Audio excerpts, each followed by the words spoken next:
کسی گاؤں میں دو بھائی حسن اور علی اپنی والدہ کے ساتھ رہتے تھے۔ ان کے والد کا انتقال ہو چکا تھا اور ان کی ماں سلائی کر کے گھر کا خرچ چلاتی تھی۔ دونوں بھائی نیک ہیں اور محنتی تھے، مگر علی کو ہمیشہ یہ شکوہ رہتا تھا کہ اللہ نے انہیں زیادہ دولت کیوں نہیں دی۔ ایک دن ان کی ماں بیمار ہو گئی اور حسن نے بازار جا کر دوائی خریدنے کا ارادہ کیا۔ جاتے ہوئے اسے راستے میں ایک غریب شخص ملا جو بھوکا تھا۔ حسن نے کچھ پیسے نکال کر اسے دے دیے اور باقی پیسوں سے ماں کی دوا خرید لی۔ جب وہ گھر پہنچا تو علی نے غصے میں کہا، یہ کیا کیا؟ ہمارے پاس پہلے ہی کم پیسے ہیں، تم نے انہیں کسی اور کو کیوں دے دیا؟ حسن مسکرا کر بولا، اللہ کے راستے میں دیا ہوا کبھی ضائع نہیں جاتا۔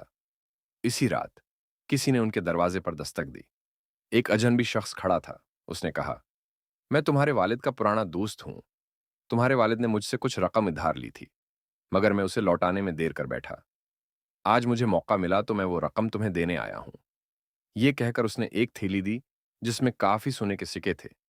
حسن کی ماں کی آنکھوں میں آنسو آ گئے۔ علی حیران رہ گیا اور سمجھ گیا کہ اللہ کی راہ میں دیا ہوا ہمیشہ کئی گنا زیادہ لوٹ کر آتا ہے۔ اللہ کی راہ میں خرچ کرنے سے دولت کم نہیں ہوتی، بلکہ بڑھتی ہے۔